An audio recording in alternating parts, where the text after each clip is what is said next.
talking shit from the Here top. we go back again, and now once again I introduce to you all the legal मस्खरी।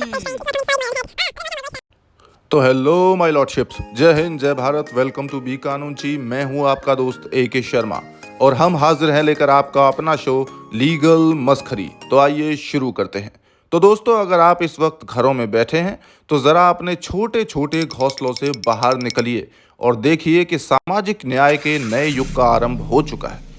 जी हाँ, वेदों के अनुसार जिस कलयुग की आयु 4 लाख साल से ज्यादा थी, वो आज सिर्फ 5,000 साल के बाद ही खत्म होने की कगार पर है। जिस कलिकाल से मानव जाति थर्राई हुई थी कि कलयुग के अंत तक इतना पाप हो जाएगा कि भगवान विष्णु को कल्कि के रूप में 10वां अवतार लेना होगा, उस कलयुग पर मोदी जी ने जातिगत जनगणना कराने का आह्वान करके वज्रास्त्र से प्रहार कर दिया है। और अब ऐसा प्रतीत होता है कि कुछ दिन पहले जो मोदी जी अपने अवतार लेने वाली बातें कर रहे थे, वो हवा हवाई नहीं थी, बल्कि सच में मोदी जी के रूप में भगवान विष्णु स्वयं कल की अवतार लेकर धरती पर अवतरित हो चुके हैं। अब आप बोलेंगे कि वेदों में तो विष्णु जी के 10वें अवतार का नाम कल्कि है, जो कली का अंत करेगा। तो पढ़े लिखे गंवारों, वेदों में जो नाम लिखा है वो दसियों हजार साल पुराना था या उससे भी पहले का। और उसमें ये कहाँ लिखा है कि कल्कि कोई नाम है, जाति नहीं।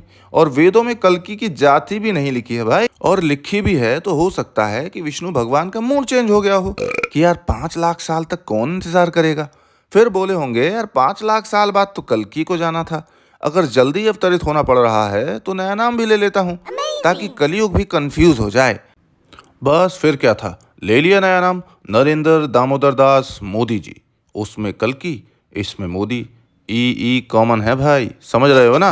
बस फिर क्या था, लोग सोच रहे थे पाकिस्तान पे प्रीएम्प्टिव स्ट्राइक होगा, पर विष्णु भगवान के 10वें अवतार मोदी जी बोले ये पाकिस्तान छोटी समस्या है मित्रों, हमारा विजन पाकिस्तान से कहीं बड़ा है। और उसके बाद मोदी जी ने अपनी 56 इंच की छाती में हवा भरने के लिए जोर से श्वास लिया और पाकिस्तान को छोड़कर सामाजिक न्याय के लिए प्रीएम्प्टिव स्ट्राइक करते हुए कली को ही आश्चर्यचकित कर दिया। मोदी जी के इस प्रहार से कली भी परेशान है, क्योंकि अब उसे भी अपनी जाति बतानी होगी। और अब मोदी जी जब कली की जाति जान जाएंगे और उसे भी सामाजिक न्याय दे देंगे, तब कली दैत्य बनेगा ही नहीं, और दैत्य बनेगा ही नहीं तो पाप बढ़ेगा कैसे। और अब जब धरती पर सामाजिक न्याय हो चुका होगा तो धरती का औरा इतना बढ़ जाएगा कि भारत पर डेस्टिनेशन वेडिंग करने और छुट्टी बिताने के लिए देव, दानव, यक्ष, असुर, किन्नर सब लालायित हो रहे होंगे। भारत के वीजा के लिए स्वर्ग की अप्सराओं और देवताओं की लाइन लगी होगी, जिसके कारण भारत को मंगल, चांद और बृहस्पति पर भी इमिग्रेशन ऑफिस खोलना पड़ेगा। जिसका स्वाभाविक परिणाम ये होगा कि भारत की अर्थव्यवस्था के सुनहरे आर्थिक भविष्य से आकर्षित होकर कुबेर भगवान स्वयं भारत में इन्वेस्टमेंट करने के लिए मजबूर हो जाएंगे, क्योंकि वो भी जान चुके होंगे मित्रों कि तीनों लोक और 14 भुवन में सिर्फ भारत ही है जो स्वर्ग से ज्यादा और सुरक्षित रिटर्न दे पाएगा। और स्वर्ग से इन्वेस्टमेंट पाकर भारत में FDI नए मुकाम हासिल कर रहा होगा। जातिगत जनगणना कराने का एक फायदा ये भी हो सकता है कि जब सबकी जाति पता चल जाएगी, तब मोदी जी हिंदुओं के NRC भी करा पाएंगे। और जैसा कि फूफा मैक्समूलर और उसके अनऑफिशियल सिबलिंग्स कहते हैं कि भारत के मूल निवासी द्रविड़ियन थे और आर्यों ने बाहर से आकर उन पर आक्रमण करके उन्हें दक्षिण में खदेड़ दिया, उसके हिसाब से सामाजिक न्याय करके मोदी जी विपक्ष के उत्तर और दक्षिण को बांटने के एजेंडे को भी ध्वस्त कर देंगे मित्रों। देखा, सिर्फ एक बार से मोदी जी ने भारत के वर्तमान, भूत और भविष्य तीनों को संवार दिया। अब भारत फिर से सोने का बाज कहलाने लगेगा। अब आप कहेंगे सोने की चिड़िया होता है जी, तो मैं कहूँगा भाई साहब, मोदी जी पे चिड़िया सूट करता है क्या? सूट करता है क्या? और वैसे भी विष्णु जी का वाहन गरुण ही तो है, जिसको कलिकाल में हम बाज के रूप में जानते हैं। तो ये चिड़िया नहीं, नया भारत है मित्रों, सोने का बाज कहलाएगा।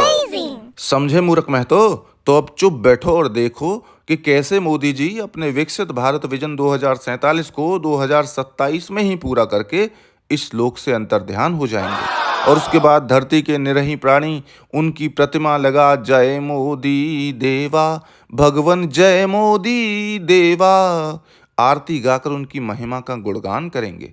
अब सब बात सिंक हो रही है मित्रों कि क्यों 2014 से ही कहा जा रहा था हर हर मोदी, घर घर मोदी। मोदी है तो मुमकिन है, मोदी है तो मुमकिन है मित्रों। तो दोस्तों आज की लीगल मस्करी में बस इतना ही। आपकी क्या राय है हमारे कंटेंट के बारे में, हमें कमेंट करके ज़रूर बताएं। फिर मिलेंगे एक नई लीगल मस्करी के साथ, तब तक के लिए टाटा बाय बाय, जय Hind. Here we go back again, and now once again I introduce to you all the legal Maskari.